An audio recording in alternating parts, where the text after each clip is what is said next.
Je voudrais vous remercier tous.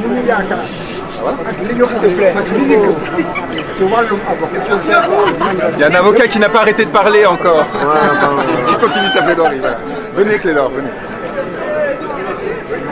Entouré de trop nombreux policiers, des robes noires et des citoyens français se sont réunis pour défendre des principes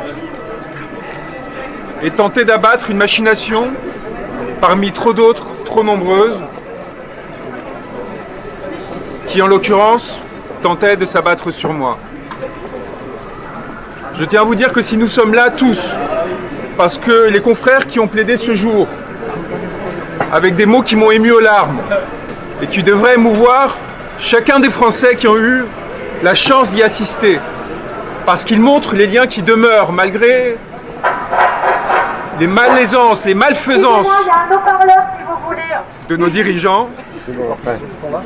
Ces êtres-là démontrent qu'un lien demeure et que la possibilité d'un autre monde existe également. Ces êtres ont vécu la torture, les poursuites, la violence. Ils ont défendu des hommes qui sont morts, des femmes, des enfants, pour avoir défendu leur liberté et leur souveraineté. Ils l'ont fait pour s'opposer à des machinations comme celle à laquelle nous venons d'assister. Et je dois dire que mon honneur et mon bonheur est d'appartenir à votre peuple. Mon honneur et mon bonheur est que vous ayez été à nos côtés pour leur montrer que nous n'étions pas seuls et que nous ne lâcherions rien.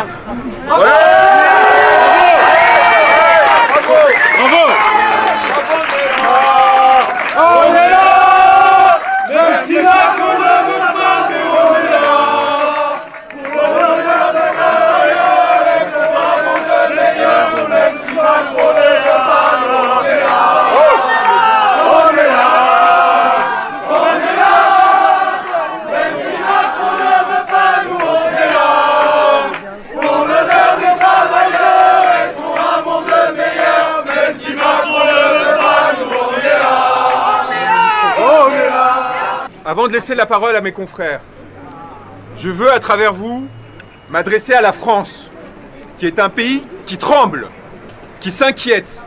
Vous, comme les forces de l'ordre qui nous regardent de l'autre côté, qui savent les inquiétudes qu'ils peuvent nourrir à l'égard de leur situation, de leur destin et de celle de nos enfants communs. Nous sommes à un moment de bascule où la moindre concession que l'on fera aux offensives qui seront menées contre chacun d'entre nous, qui soit porteur d'une robe ou non, mais qui à un moment donné sera poursuivi, persécuté du fait de ses idées et de ses engagements, doit nous mobiliser tous. Et nous devons lutter contre le principal phénomène, contre le principal allié du pouvoir aujourd'hui, la solitude et le désengagement. Nous devons nous battre, nous devons ne lâcher pas un centimètre face à ces êtres qui sont prêts à tout pour demeurer au pouvoir et pour continuer à nous mener dans les effondrements qui sont les leurs. Je vous remercie à tous d'avoir démontré par votre présence, malgré la forte mobilisation policière, malgré les tentatives d'intimidation, malgré le silence médiatique indécent, encore plus indécent que celui des confrères qui ont enclenché ces procédures, encore plus indécent que ceux des magistrats qui ont cherché à me faire poursuivre, encore plus indécent que celui des politiciens qui sont aujourd'hui en train de mener de basses manœuvres pour sauver ce qui ne devrait pas l'être. Je vous remercie d'avoir fait votre chemin de très loin, pas d'aussi loin que les milliers de kilomètres qu'ont traversé chacun de nos confrères, mais en faisant un effort que je reconnais et que je sais suffisamment lourd, au regard notamment de la condition de beaucoup, pour qu'il me touche et qu'il m'accompagne à jamais. Je vous remercie d'être là, je vous remercie d'être français, je vous le remercie de lutter pour une idée de notre pays que d'autres essayent d'écraser. Liberté.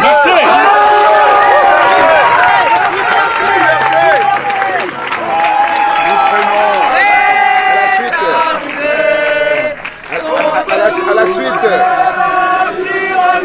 des déclarations de notre éminent confrère, nous tenons quand même à préciser. S'il vous plaît, s'il vous plaît, s'il vous plaît. Nous tenons à préciser à votre attention que c'est pour avoir envoyé une enveloppe noire à un juge que notre confrère a été attrait devant cette juridiction pour être humilié, pour être muselé. Nous autres, Sénégalais, nous sommes venus et nous sommes fiers d'être à ses côtés parce que ce confrère a enduré. Il a été emprisonné 3 jours durant dans les geôles des prisons sénégalaises sous l'ancien régime dirigé par Macky Sall pour la défense de la défense. Par conséquent, ce que nous faisons ici, c'est un devoir de solidarité, c'est un devoir qui nous incombe, car la défense est universelle. Je vous remercie. Nous prenons cette occasion pour remercier notre confrère Branco. Notre présence ici, cette audience ici, justifie, en tout cas appelle à une nécessité absolue de la présence de l'avocat. Le monde qui est en plein chamboulement a besoin d'avocats, des avocats libres. Notre présence ici illustre cette nécessité qui est une nécessité absolue. Donc cette audience était l'occasion de réaffirmer cette nécessité. Bon, donc, voir un avocat français poursuivi pour un rien du tout, ça serait un encouragement aux dictateurs qui ne veulent pas du tout voir des avocats dans nos sociétés, dans nos différents pays. Bon, donc cette mobilisation est un message aussi envoyé à nos dirigeants dictateurs. Merci Branco. Oui.